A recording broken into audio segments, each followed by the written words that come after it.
नमस्ते दोस्तों, आज हम हिंदी प्रवेश परीक्षा के प्रश्न पत्र की चर्चा करें। तो देखिए, पहला सवाल इस प्रकार है, किन्हीं दो विषयों पर 15-15 വാക്യം लिखिए। ഏതെങ്കിലും രണ്ട് വിഷയത്തെക്കുറിച്ച് 15 വാക്യങ്ങൾ എഴുതാനാണ് പറഞ്ഞിരിക്കുന്നത്. ചുവടെ 4 വിഷയങ്ങൾ തന്നിട്ടുണ്ട്. पहला सूचना प्रौद्योगिकी और internet, information technology and internet. दूसरा मोबाइल फ़ोन और तीसरा पुस्तकालय लाइब्रेरी. और चौथा है पर्यावरण प्रदूषण, പരിസ്ഥിതി മലിനീകരണം. അപ്പോൾ തന്നിരിക്കുന്ന ഈ 4 വിഷയങ്ങളിൽ ഏതെങ്കിലും 2 വിഷയത്തെക്കുറിച്ചാണ് 15 വാക്യങ്ങൾ എഴുതാൻ പറഞ്ഞിരിക്കുന്നത്. അപ്പോൾ നിങ്ങൾക്കിഷ്ടമുള്ള ഏതെങ്കിലും 2 വിഷയം എടുത്തിട്ട് വേണം എഴുതാൻ. നമുക്കറിയാം, തന്നിരിക്കുന്ന എല്ലാ വിഷയത്തെക്കുറിച്ചും നമുക്ക് ഏകദേശം ഒരു അറിവുണ്ട്.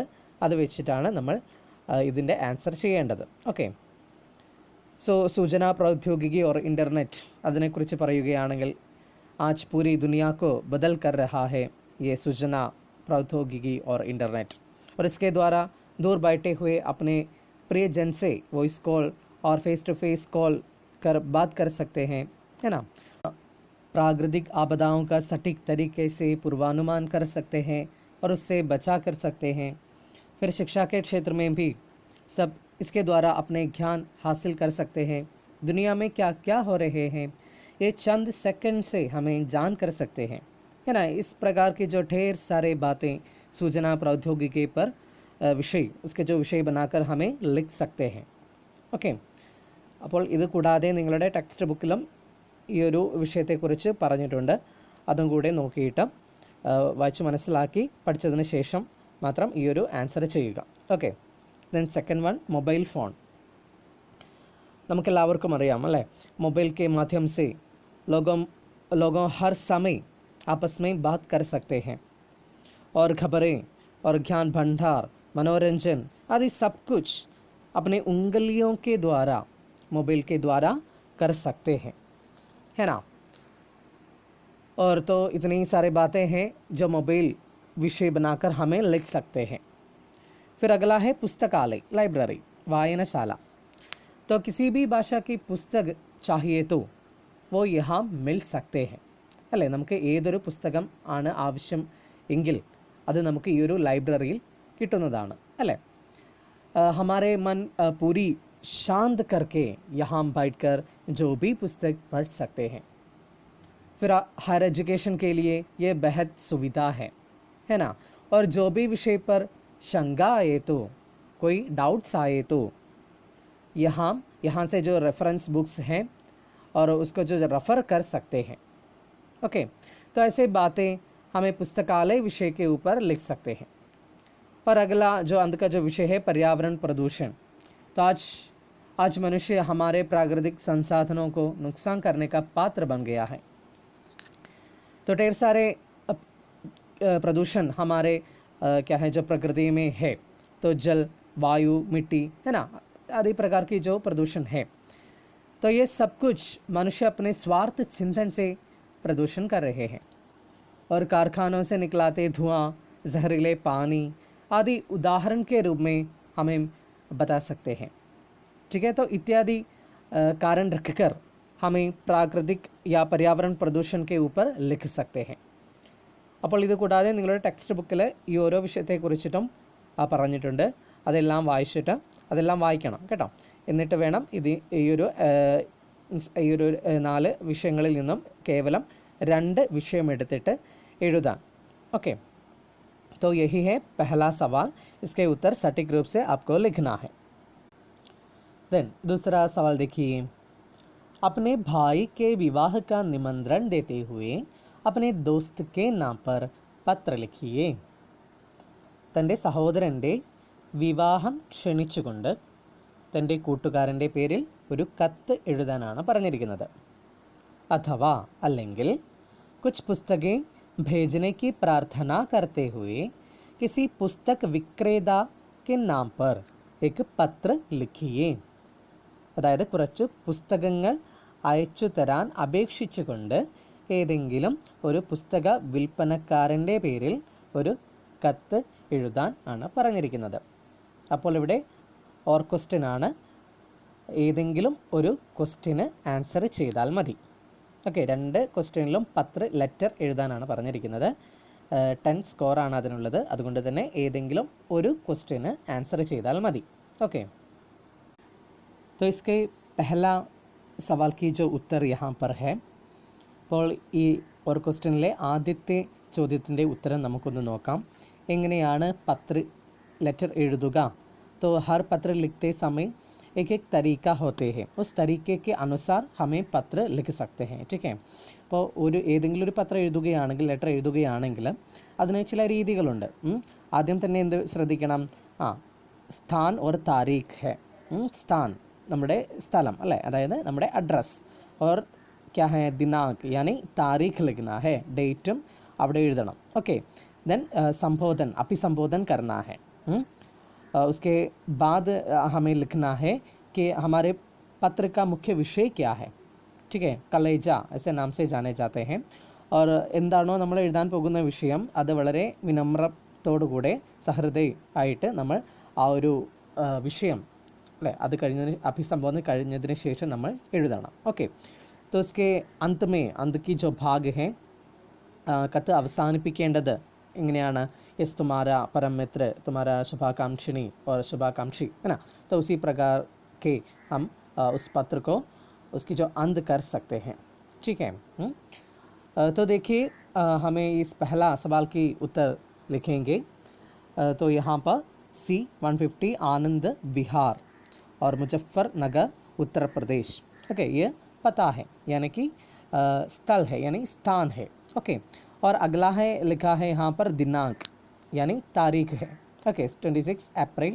और वहाँ पर जो साल नहीं दिया गया है അവിടെ നിങ്ങൾ എന്ത് ചെയ്യുക? ഒരു साल അവിടെ ഒന്ന് ഫില്ല് ചെയ്യണം കേട്ടോ. फिर अगला है अभिसंबोधन किया है वहाँ पर प्रिय रहमान. ओके, आशा है तुम सानंद होगे. ദെൻ നമ്മുടെ വിഷയങ്ങളിലേക്ക് വരികയാണ് അല്ലേ. ദെൻ ആശാ ഹേ തും സാനന്ദ് ഹോഗേ, ഞാൻ പ്രതീക്ഷിക്കുകയാണ് നിനക്ക് സുഖമാണ് എന്ന്. വിശേഷ് ബാത് യേ ഹേ कि आगामी 5 जून वहाँ पर साल नहीं है, वहाँ पर आपको एक सवाल जोड़ना है. ठीक है, को मेरे बड़े भैया रविशंकर का शुभ विवाह होने जा रहा है. വിശേഷപ്പെട്ട കാര്യം ഇതാണ്, വരാൻ പോകുന്ന ജൂൺ 5-ാം തീയതി എൻ്റെ വലിയ സഹോദരൻ, എൻ്റെ മൂത്ത സഹോദരൻ രവിശങ്കറിൻ്റെ വിവാഹം നടക്കാൻ പോവുകയാണ്. മേരെ ഭായ് സാഹബ് NTPC में इंजीनियर है. എൻ്റെ മൂത്ത സഹോദരൻ NTPCയിൽ ഒരു എൻജിനീയറാണ്. മേരി ഹോനെ വാലി ഭാബി ബി സുശിക്ഷിത് ഹേ. എൻ്റെ വരാൻ പോകുന്ന ഏടത്തി അല്ലെങ്കിൽ ജ്യേഷ്ഠൻ്റെ ഭാര്യ വളരെ മീൻസ് വിദ്യാസമ്പന്നയാണ്. വിവാഹ് നികട്ട് ഹേ, വിവാഹം അടുത്തു. ഇസ്ലിയെ ഘർ മേ ചഹൽ പഹൽ ആരംഭ ഹോ ഗയി ഹേ. അതുകൊണ്ട് തന്നെ വീട്ടിൽ ആനന്ദ കോലാഹലം തുടങ്ങിയിട്ടുണ്ട്. मैं इस शुभ अवसर पर तुम्हें सप्रेम आमंत्रित कर रहा हूँ. ഞാൻ ഈ ശുഭ അവസരത്തിൽ നിങ്ങളെ വളരെ സ്നേഹത്തോടു കൂടി ക്ഷണിക്കുകയാണ്.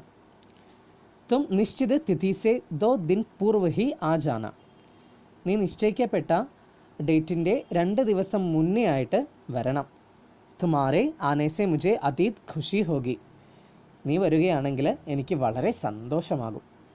मैं तुम्हारी प्रतीक्षा करूँगा. ഞാൻ നിന്നെ പ്രതീക്ഷിച്ചിരിക്കും. അപ്നെ മാതാ പിതാക്കോ മേരാ അഭിവാദൻ കഹന. എൻ്റെ അച്ഛനോടും അമ്മയോടും എൻ്റെ നമസ്കാരം പറയുക. ഫിർ തുമാരാ परम मित्र, നിൻ്റെ പ്രിയ സുഹൃത്ത് ജയശങ്കർ. ओके, तो इसी प्रकार से एक पत्र लिख सकते हैं हमें. ठीक है, तो अगला सवाल क्या है? एक पुस्तक विक्रेता है, उसके नाम पर एक पत्र लिखने के लिए कहा है. तो इसी तरीके से आपको वो पत्र भी लिख सकते हैं. ഓക്കെ, ഈ ഒരു രീതിക്കനുസരിച്ച് തന്നെ അടുത്ത ചോദ്യത്തിൻ്റെ ഉത്തരം കൂടെ നിങ്ങളൊന്ന് ചെയ്തു നോക്കുക. ഓക്കെ, अगला तीसरा सवाल देखिए. निम्नलिखित अवतरण का सारांश लिखिए. താഴെ തന്നിരിക്കുന്ന ഖണ്ഡികയുടെ സംക്ഷേപം അല്ലെങ്കിൽ സമ്മറി എഴുതാൻ ആണ് പറഞ്ഞിരിക്കുന്നത്. 5 മാർക്ക് ക്വസ്റ്റ്യൻ ആണ്. तो देखिए अवतरण क्या है. समय और धन का प्रयोग कैसा करना चाहिए? സമയവും പൈസയും പണവും എങ്ങനെയാണ് ഉപയോഗിക്കേണ്ടത്? आओ जाने, വരൂ നോക്കാം. हम अपने धन का हिसाब सतर्कता और सावधानी से तो रखें. നമ്മൾ നമ്മുടെ പൈസയുടെ കണക്ക് വളരെ ശ്രദ്ധയോടും വളരെ ജാഗ്രതയോടുകൂടെയും നിർത്തണം. लेकिन समय के हिसाब में अधिक सावधानी बरतें. എന്നാൽ സമയത്തിൻ്റെ കണക്കെടുത്ത് നോക്കുകയാണെങ്കിൽ കുറച്ച് അധികം ശ്രദ്ധ അതിന് കൊടുക്കണം. ഏതിന്? സമയത്തിന്. ക്യോങ്കി ധൻ ആതാ ഹെ ഓർ ജാതാ ഹെ. എന്തെന്നാൽ പൈസ വരും, അതുപോലെ തന്നെ പോവുകയും ചെയ്യും. കിന്തു സമയ് ഏക് ബാർ ചലാ ഗയാ തോ പുനഃ വാപസ് നഹി ആതാ. എന്നാൽ സമയം ഒരു പ്രാവശ്യം പോവുകയാണെങ്കിൽ പിന്നെ അതൊരിക്കലും വരില്ല. ഖോയാ ധൻ പുനഃ പ്രാപ്ത് കിയാ ജാ സക്താ ഹെ. നഷ്ടപ്പെട്ട പണം വീണ്ടും നമുക്ക് തിരിച്ചു പിടിക്കാൻ കഴിയും. ബിഗഡാ സ്വസ്ഥ്യ ഉപചാർ സേ സുധർ സക്താ ഹെ. മോശമായ ആരോഗ്യം മോശമാണെങ്കിൽ ചികിത്സ കൊണ്ട് നമുക്ക് മോശമായ ശരീരത്തെ നല്ലതാക്കി ഭേദപ്പെടുത്തിയെടുക്കാം. परंतु समय रूपी रत्न अगर हाथ से निकल जाए तो लाख प्रयत्न करने पर भी वापस नहीं मिलता. എന്നാൽ സമയമായിട്ടുള്ള രത്നരൂപമുള്ള സമയം ഒരു പക്ഷേ നമ്മുടെ കയ്യിൽ നിന്നും പോവുകയാണെങ്കിൽ പിന്നെ ലാഖ് പ്രയത്ന കർണേ പർ ഭി, ലക്ഷം പ്രയത്നം നമ്മൾ ചെയ്യുകയാണെങ്കിലും ഒരിക്കലും നമുക്ക് സമയത്തെ കിട്ടുകയില്ല. ഇസ്ലിയെ ഹമേ സദാ സമയ കാ സദുപയോഗ കർണ ചാഹിയെ. അതുകൊണ്ട് തന്നെ നമ്മൾ എല്ലായ്പ്പോഴും സമയത്തിനെ ശരിയായ രീതിയിൽ വേണം ഉപയോഗിക്കാൻ. പാഠ് പഠൻ കേലിയെ, വായിച്ച് മനസ്സിലാക്കി പഠിക്കാൻ വേണ്ടിയിട്ടും, ഖേൽകൂദ് കേലിയെ, കളിക്കാൻ വേണ്ടിയിട്ടും, ആധ്യാത്മിക് ചിന്തൻ മനൻ, ആത്മീയ ധ്യാനത്തിന് വേണ്ടിയും, ആദി കേലിയെ ഹമേ സമയ വിഭാജൻ കർണ ചാഹിയെ. എന്നീ കാര്യങ്ങളെല്ലാം ചെയ്യാൻ വേണ്ടി നമ്മൾ സമയത്തെ വിഭജിക്കണം. ऐसा करने से सारी പരേശാനിയാ ഗായബ് ഹോ ജാതി ഹെ. അങ്ങനെ ചെയ്യുകയാണെങ്കിൽ എല്ലാ ബുദ്ധിമുട്ടുകളും എല്ലാ പ്രയാസങ്ങളും പ്രത്യക്ഷമാകും. ഓക്കെ, तो यही है ये അവതരൺ का अर्थ. ഓക്കെ, അപ്പോൾ ഇതിൻ്റെ സാരാംശം, ഇതിൻ്റെ സംക്ഷേപമാണ് നമ്മളോട് എഴുതാൻ വേണ്ടി പറഞ്ഞിരിക്കുന്നത്. ഇതിലെന്താണ്, ഇതിൻ്റെ സമ്മറി എന്താണ്, ഇതിൻ്റെ തീം എന്താണ്, ഓക്കെ, അതാണ് നമുക്ക് ഷോർട്ടാക്കി എഴുതേണ്ടത്. ओके, तो कैसे कर सकते हैं, എങ്ങനെ നമുക്ക് എഴുതാം? तो यहाँ समय के बारे में कहा गया है, അല്ലേ? സമയത്തെക്കുറിച്ചാണ് ഇവിടെ കൂടുതലായിട്ടും പറഞ്ഞിരിക്കുന്നത്. धन और स्वस्थ समय से तुलना करे तो बराबर नहीं है, अल्ले? धन अगर खो जाए तो वापस आ जाएगी और स्वस्थ बिगड़ जाए तो उपचार से ठीक कर सकते हैं, लेकिन समय ऐसा नहीं है. एक बार समय जाए तो वापस नहीं आएगा. इसलिए हमारे हर बातों पर समय का सदुपयोग करना चाहिए. ऐसा करें तो सब परेशानियाँ गायब हो जाती हैं, है ना? അപ്പോൾ ഈ ഒരു രീതിക്ക് വേണം ഇതിൻ്റെ ഈ ഒരു ഖണ്ഡിക വായിച്ചിട്ട് ഷോർട്ടാക്കി എഴുതാൻ. ഓക്കെ,